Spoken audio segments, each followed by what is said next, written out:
So, you have no idea what to do with your life either? What job, what degree, what kind of training? Don't worry, most people feel the same way. I spent years searching for that one thing, my why, my passion. I can't even count how many books I read, how many videos I watched, and looking back, there was really only one thing that truly brought me closer to my passion. It all started with a concept, Ikigai. Loosely translated, Ikigai means something like a reason to live or what makes life worth living.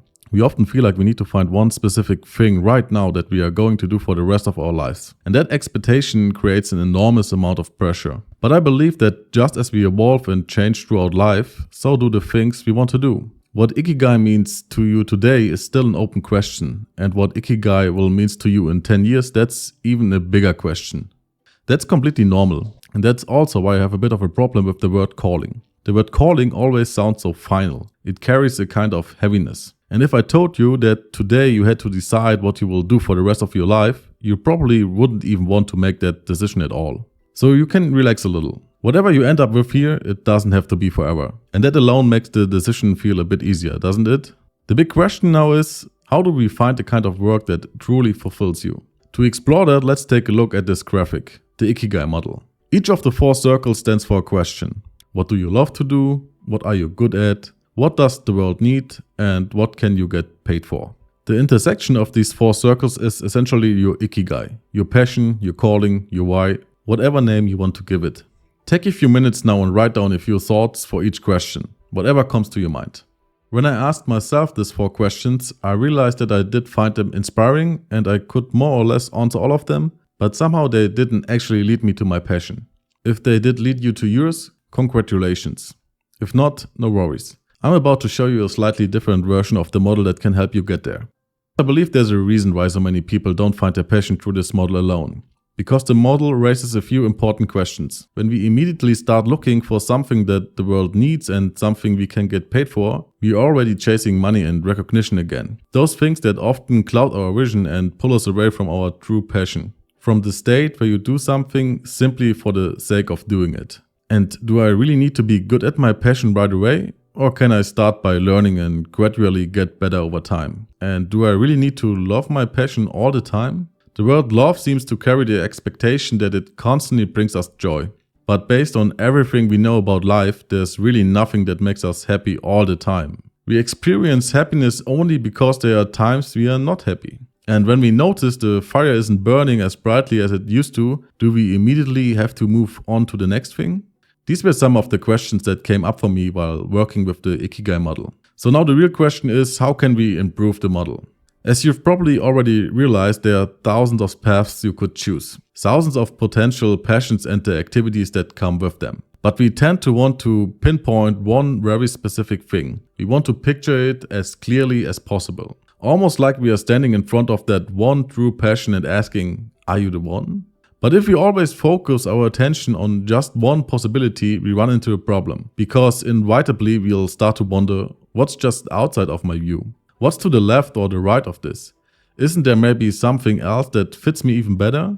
Doubt creeps in. We want to move on and we never truly arrive anywhere. We become restless. To counter that, we are going to take a step back and stop thinking so specifically for now. When you're searching for your passion, you're probably looking somewhere in the future. Because at some point in the future, you want to have found that one fulfilling thing. But let's take a step back for a moment and instead look into the past. If we assume that our passion isn't tied to one single lifelong activity, then there's a good chance it's already shown up multiple times in your life. So the first thing we are going to do is look at when that happened in your past. To do that, ask yourself the following questions. What have you really enjoyed doing in the past? What activities made you lose track of time and everything around you? Which tasks, when given to you, didn't bother you at all and you maybe even enjoyed doing them? Now make a list and try to find at least 10 activities. It's important to not expect too much from what comes up. No matter how unimportant something might seem, include it on the list.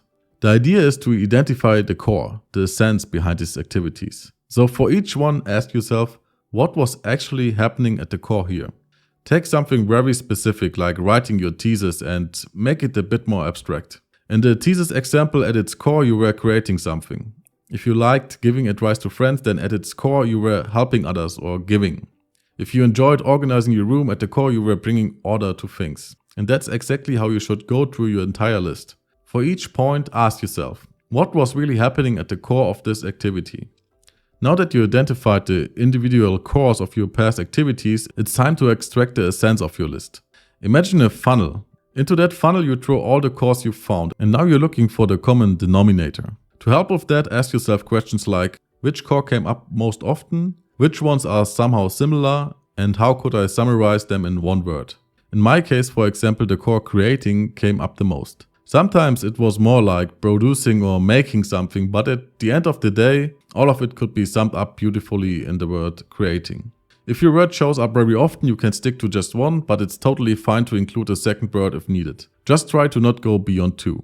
So now we have filtered out your 1 or 2 words that describe the essence of your past. We will set them aside for now and take a fresh look into what the future might hold. Even if it feels a bit unclear, there's still plenty to discover here. Next, ask yourself the following questions. What are the things I want to have done by the end of my life? What are the things I can picture myself doing in the future that feel fulfilling? What inspires me when I think about the future? What's important now is to not set any limits, no matter how unrealistic or realistic something might seem when it comes up for you. Just accept it. Try to come up with at least 10 activities again. Now go through this new list and ask yourself for each activity, what is really happening at the core here? Write down your answer next to each activity. Then once again, imagine a funnel. Throw all those cores in and ask yourself what comes out at the bottom. Try to narrow it down to a maximum of 2 words again. Now you've got a maximum of 4 words, 1 to 2 from the past and 1 to 2 from the future. Write down the results from the past on one side and the results from the future on the other side. Then take a look. Are the 2 sides different? Did you find something different in the past and in the future, or do they mostly align? In my case, the 2 sides match very closely, but that doesn't have to be the case. If your sides doesn't match, you can interpret that in 2 different ways. On the one hand, it might mean that something new needs to be added to what's already there. For example, maybe in the past you enjoyed tasks that involved organizing, but now you realize you want to add a creative element in the future. That would mean both sides are part of your passion. On the other hand, it's also possible that you simply need something new and can let go of the old. If you found 2 very different sides, use that contrast as a tool. Ask yourself why the 2 are different and use that insight to shape your direction moving forward. Finally, we are going to narrow things down one last time. You have found up to 4 words, and now we want to continue with no more than 2. You can do this by either grouping a few words together or simply listening to your gut. Which word grabs your attention the most? That's the one you will take into the next round. Congratulations. These 2 words, or maybe even just one, are now your abstract passion. Why abstract? Because it's completely detached from any specific object or activity. At the very beginning we saw how difficult it is to look into the future and point to one specific thing and say, yes, that's it. But with your abstract passion we can say yes. And that brings a wonderful sense of clarity, because now every option that comes your way in the future can be measured against this inner compass. You can ask yourself, does this activity have something to do with my abstract passion, with my word or my words? If the answer is no, then it's very likely that this activity won't truly satisfy you, and you can confidently say no to it. Thanks to your abstract passion, you now have a clearer idea of what you're looking for. It will likely stay stable for a long time, maybe even your whole life. What you do with it, however, can still vary.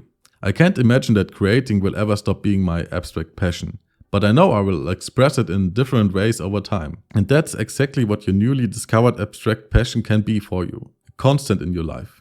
A source of deep clarity, helping you navigate through the sea of possibilities ahead. And now comes the big question.